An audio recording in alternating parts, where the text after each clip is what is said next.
We're entering a new term in a new but very strange season, aren't we? As we are battling COVID-19 at a global and national level.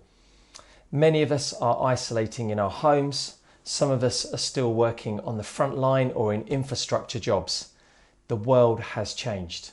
We are in a crisis and we're losing friends and loved ones. But it's often in a crisis that God is wanting to speak to us in a very deep way. And a good question to be asking as we've come out of Easter and as we go into this new term is this: God, what are you trying to teach us in this term? What are you trying to teach us in this time? Well, over the next 4 months, we're going to be going on a journey together in our teaching. And I want to pick up on that vision that we looked at back in March, where we started to think, where are we heading for as a church over the next year? And it feels more important than ever, that vision. And I want to remind us of what it is, because we said there were 3 roots that are going to be foundational to us to grow spiritually, emotionally and mentally over this next year. And those 3 roots we're going to look at now. See, if we invest in those roots in a crisis, not only will they help us now, but they will allow God to build us and make us ready to serve him and be ready for whatever he's got for us when we eventually come through this season, when the lockdown does eventually end and when we enter the new world that awaits us. So what are those roots? What are the roots, the foundations that we're going to really look at in the next few weeks? Well, they're these. Number 1, slow down for a closer walk with God. Slow down for a closer walk with God. And we're going to look a bit of that today and over the next 5 weeks on that one. Then we're going to look at the next one, which is invest intentionally in your family or your singleness. And again, we're going to spend some time looking at what that is like. How can we do that? And thirdly, develop a Sabbath work rhythm of life, because by the time we get to that part in our program, we'll be thinking about going back into work. Who knows where the lockdown will be in a few weeks' time. And we need to be thinking, how do we get that balance right between work and rest?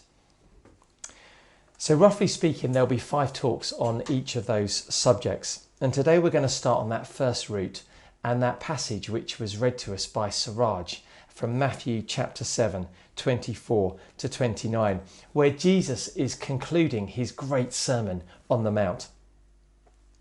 They're familiar words, aren't they? Those words that we just heard. Some would have learnt those stories, that particular story of the wise and foolish builders back in Sunday school. And the temptation is to jump straight to the pictures of the house on the sand and the rock and think, oh yeah, you know, the guy that built a house on the sand, he didn't think properly. The guy that built it on the rock, yeah, he was right. But sometimes we don't think about what the deep meaning is behind that story. The pictures depict 2 builders. And those builders are doing 2 different things. And verse 24 sets it up.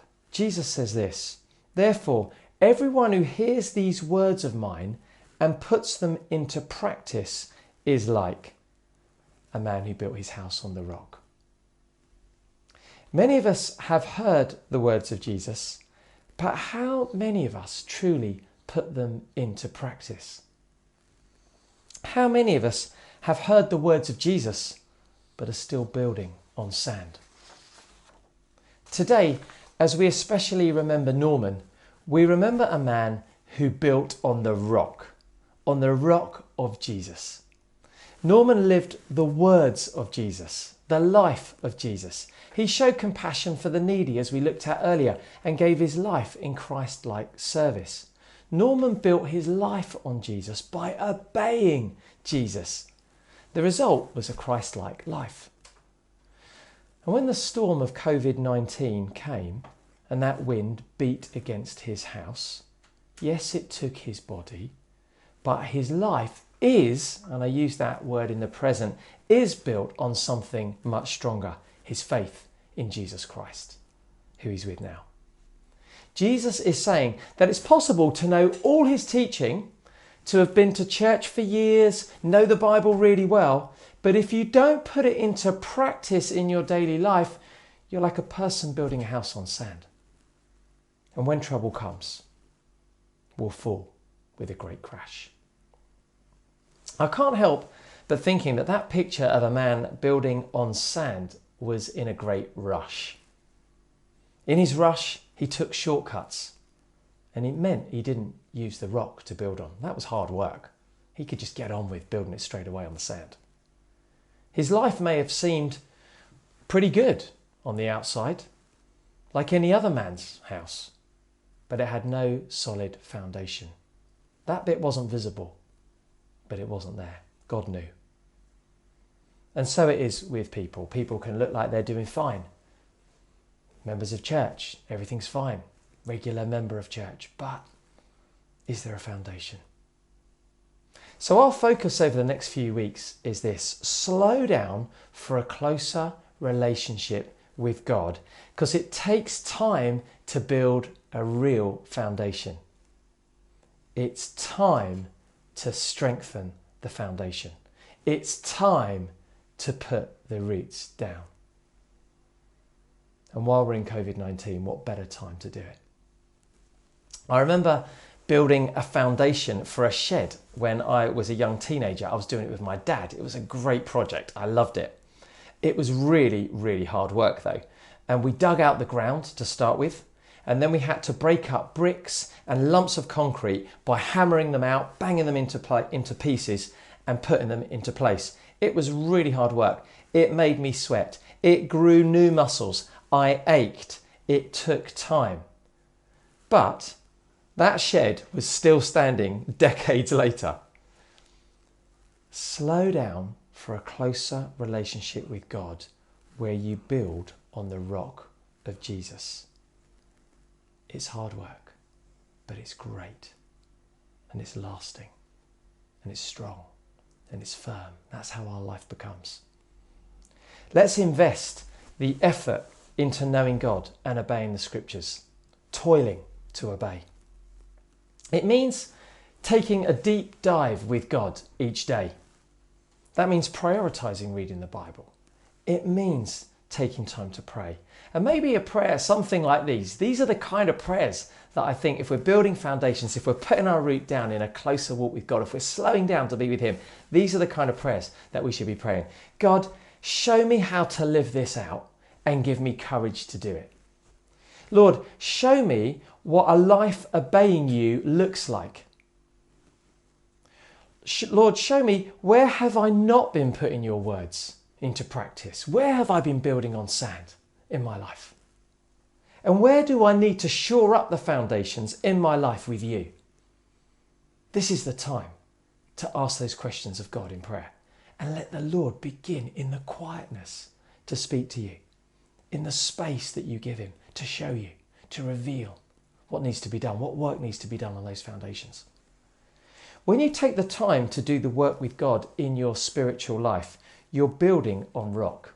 Your life is stronger spiritually, mentally, and I would argue emotionally too, because when we recharge with God, we can have more meaningful relationships with others.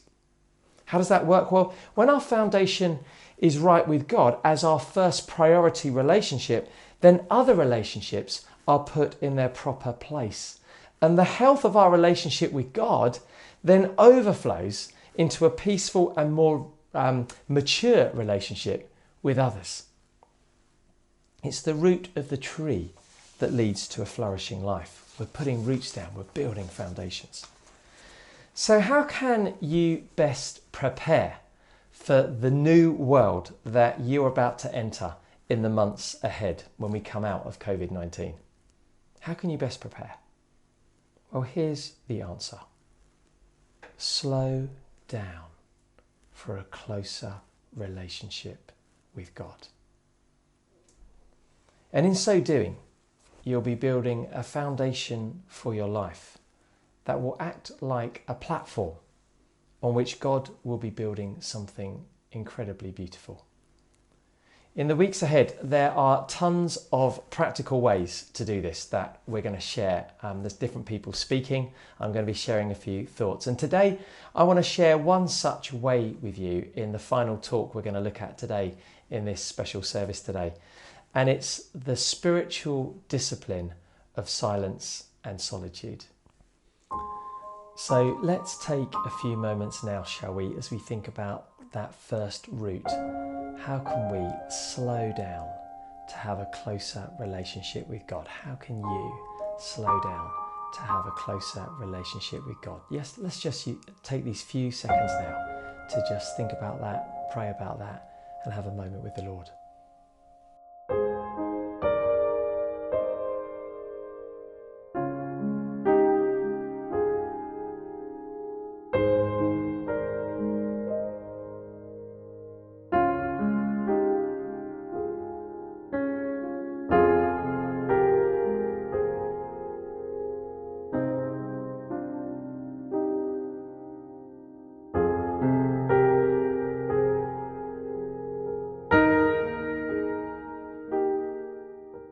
Well, as we begin this new series, Slowing Down for a Closer Relationship with God, we're going to look at one particular spiritual discipline now, and that is the discipline of solitude and silence. I made the mistake of thinking that being in lockdown during this strange season, I was going to clearly have more time to be with God. But actually, I found that my day has been filled up with all kinds of activities. I don't know if you found the same, including lots of online calls and meetings and jobs to be done and things that I haven't done for quite some time. Even in lockdown, we can find that we're more tired than ever and even struggling and wondering why we are so exhausted and tired at this time.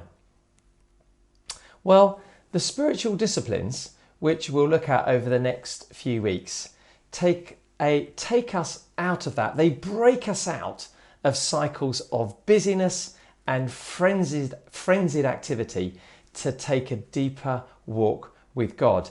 And as we begin to practice some of these disciplines, like this one today, solitude and silence, we'll find that we can be more recharged, that we have a greater peace, and that we can sense the presence of God just in a much more beautiful, wonderful way. So let's look at this discipline today, the discipline of silence and solitude. Firstly, solitude is not loneliness. No.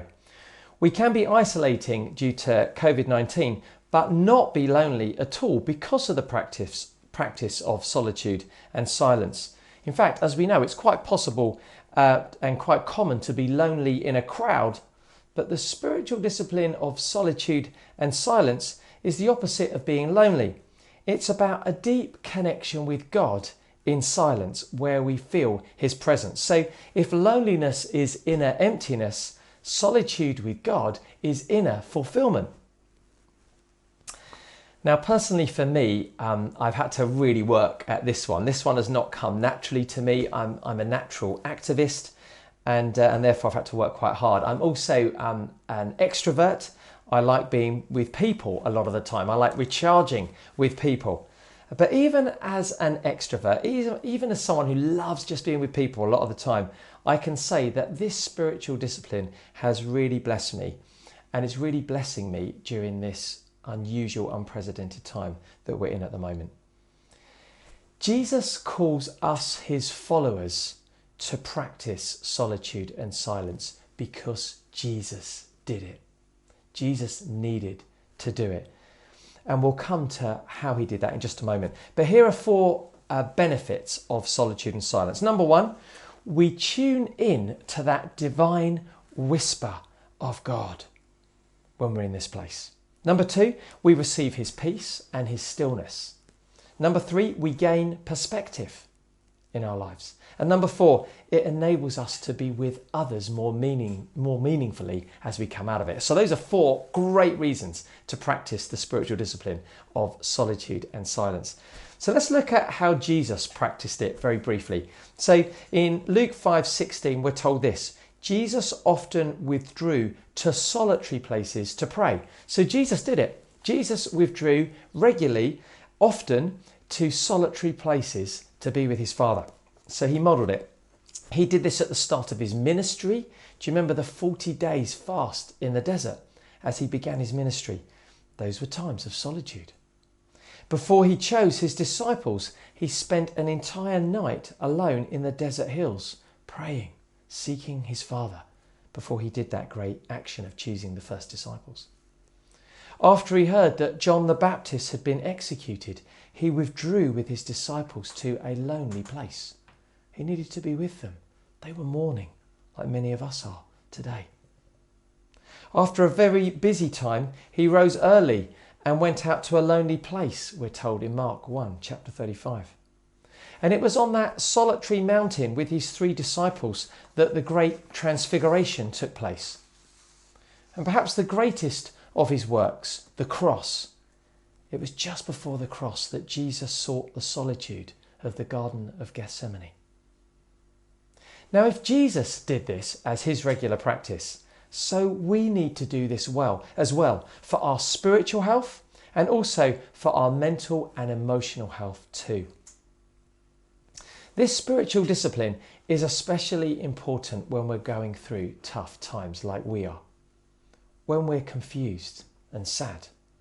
Sometimes we can't share with others what we're really going through. Only our loving Father in heaven will understand what we're going through.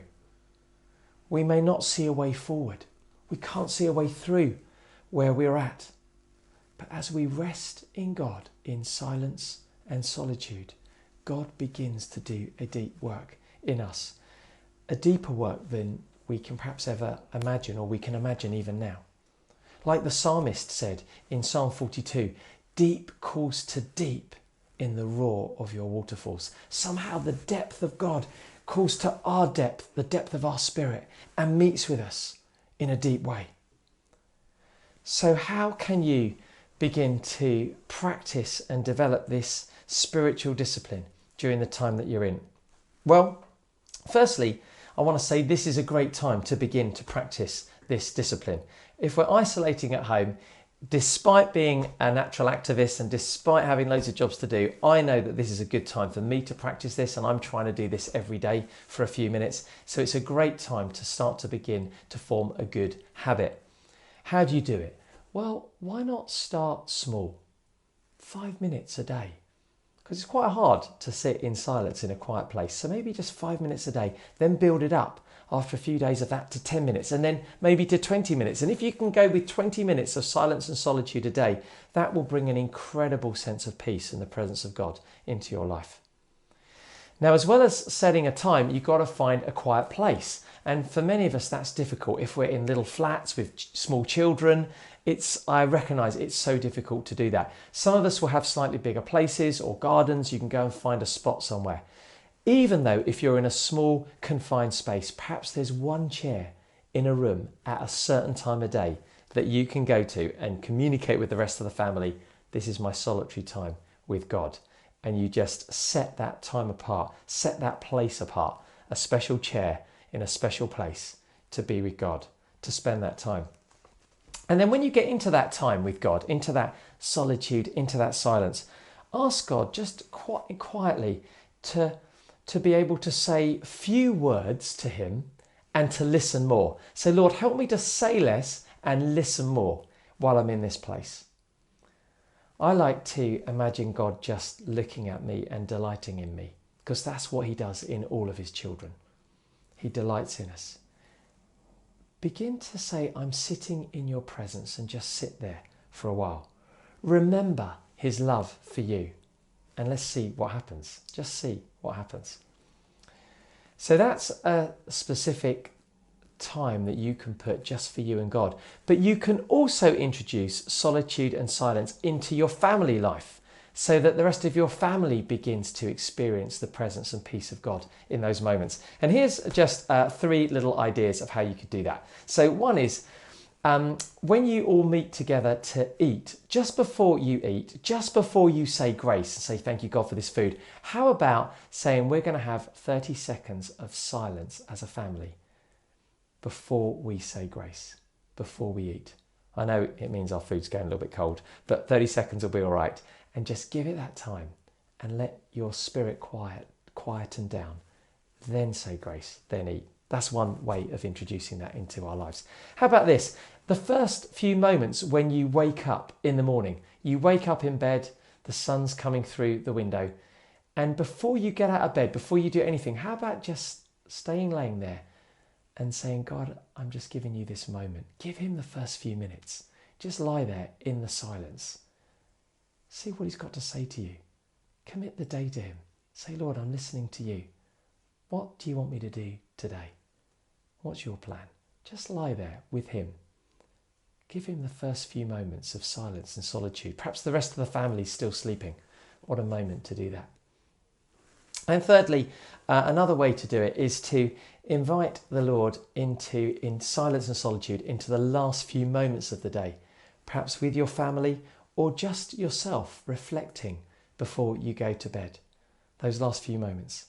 Give it a go this week. The rewards are out of this world, literally.